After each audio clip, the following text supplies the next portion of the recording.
Halo semuanya, kali ini kita akan ngebahas sesuatu yang jadi fondasi dari setiap bisnis yang sehat. Prinsip-prinsip inti akuntansi. Kedengarannya mungkin agak serius ya, tapi anggap aja ini sebagai buku aturan main yang bakal mengubah keuangan bisnis kalian dari yang tadinya mungkin kacau jadi super jelas. Coba deh jujur, pernah nggak sih kalian ngerasa bingung, ini duit pribadi atau duit usaha ya kok kecampur aduk? Atau mungkin garu-garu kepala, nggak yakin bulan ini tuh sebenarnya bisnis kita untung apa rugi?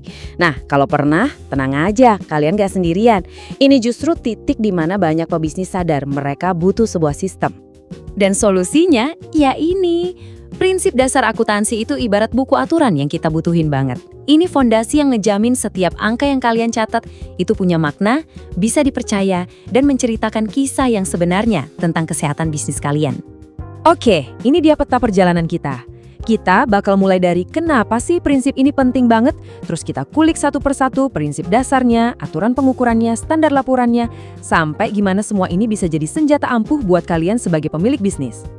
Kita masuk ke bagian pertama, tujuan dan fungsinya. Karena gini, sebelum kita ngapalin aturannya, kita harus ngerti dulu kenapa aturan ini ada.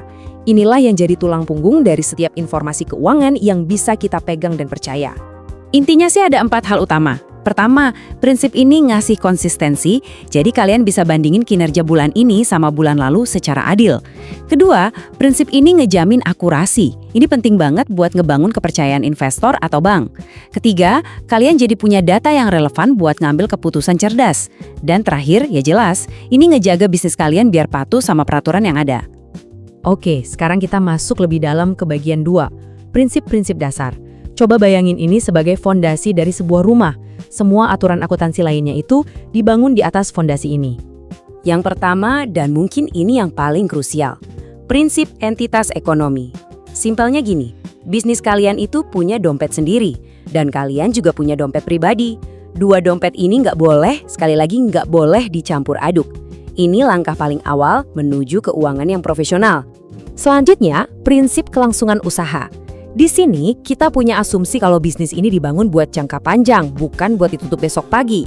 Kenapa ini penting? Soalnya, asumsi inilah yang bikin kita boleh nyatet aset kayak gedung atau mesin berdasarkan nilai pakainya selama bertahun-tahun, bukan berdasarkan harga jual cepatnya. Terus ada prinsip periode akuntansi. Prinsip ini tuh ibarat kita motong-motong perjalanan bisnis jadi babak-babak yang bisa diukur, entah itu bulanan atau tahunan. Gunanya apa? Ya biar kita bisa ukur performa secara rutin dan ngebandingin. Kuartal ini lebih bagus nggak ya dari kuartal kemarin? Jadi kita bisa lihat trennya. Dan yang terakhir di bagian ini adalah prinsip satuan moneter. Artinya, semua transaksi harus bisa diukur pakai uang, misalnya rupiah. Ini yang menciptakan bahasa yang sama untuk semua hal. Jadi, walaupun kita semua tahu semangat tim itu nggak ternilai harganya, akuntansi cuma fokus sama hal-hal yang bisa diukur secara objektif pakai nilai uang. Oke, fondasinya udah kita pahami. Sekarang kita lanjut ke bagian 3, aturan mainnya.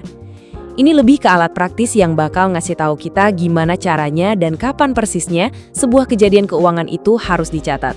Sekarang kita bahas prinsip biaya historis. Ini penting banget. Kalau kalian beli laptop buat kantor seharga 10 juta rupiah, ya angka itulah yang bakal tercatat di pembukuan selamanya. Nilainya nggak diubah jadi 12 juta walaupun harga pasarnya naik atau jadi 8 juta karena udah dipakai. Tujuannya cuma satu, menjaga objektivitas. Nah, ini dia konsep yang sering bikin bingung tapi penting banget, prinsip pengakuan pendapatan. Sederhananya, pendapatan itu dicatat pas kerjaan kita selesai atau barangnya sudah terkirim, bukan pas kita terima uangnya. Kenapa gitu? Karena ini ngasih gambaran yang jujur tentang seberapa produktif bisnis kalian di periode itu, terlepas dari kapan pembayarannya masuk. Konsep tadi itu nyambung langsung sama prinsip mempertemukan.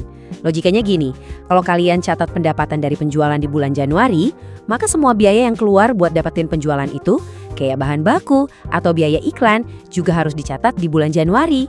Jadi, pendapatan dan biaya yang nyambung harus ketemu di periode yang sama, biar gambaran labanya akurat.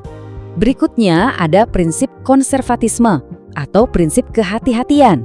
Maksudnya, kalau lagi nggak yakin atau ada 2 pilihan cara mencatat, seorang akuntan akan milih opsi yang nggak bikin aset atau pendapatan kelihatan kegedean. Tujuannya simpel, mencegah laporan keuangan yang terlalu optimis dan nggak realistis. Sekarang kita udah ada di bagian keempat, yang fokusnya soal komunikasi. Setelah semuanya dicatat, Terus gimana cara kita nyajiinnya? Disinilah prinsip pelaporan dan pengungkapan berperan buat mastiin semuanya transparan. Prinsip pengungkapan penuh ini nuntut kita buat jujur sejujur-jujurnya. Setiap informasi yang kira-kira bisa mempengaruhi keputusan investor atau bank itu harus diungkapkan. Kadang, apa yang ada di catatan kaki atau lampiran itu sama pentingnya dengan angka-angka di laporan utama. Konsistensi itu kunci. Kalian harus pakai metode akuntansi yang sama dari tahun ke tahun. Kalau gonta-ganti terus, gimana caranya bisa bandingin kinerja tahun ini sama tahun lalu secara adil? Kan jadi nggak nyambung. Kalaupun terpaksa ada perubahan metode, itu harus diungkapkan dan dijelasin alasannya. Dan yang terakhir, prinsip materialitas. Gampangnya, ini prinsip akal sehat. Apa iya hilangnya pulpen seharga Rp5.000 perlu kita catat dengan rumit? Mungkin nggak perlu kan? Nah, prinsip ini ngebolehin kita buat fokus ke hal-hal yang emang signifikan, yang beneran ngaruh ke gambaran keuangan bisnis secara keseluruhan. Nah, kita sampai di bagian paling penting. Setelah ngerti semua aturan main ini, terus apa untungnya buat kita? Disinilah kita mengubah semua teori tadi jadi hasil yang nyata buat kemajuan bisnis. Pada akhirnya, semua prinsip ini bukan cuma aturan birokrasi yang kaku. Mereka ini adalah bahasa universalnya bisnis.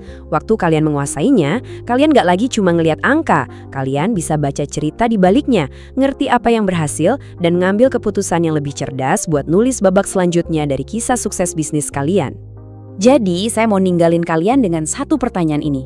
Coba bayangin, kalau mulai hari ini, keuangan kalian punya tingkat kejelasan seperti yang kita bahas. Keputusan apa yang bakal kalian ambil secara berbeda? Peluang apa yang mungkin tiba-tiba kalian lihat?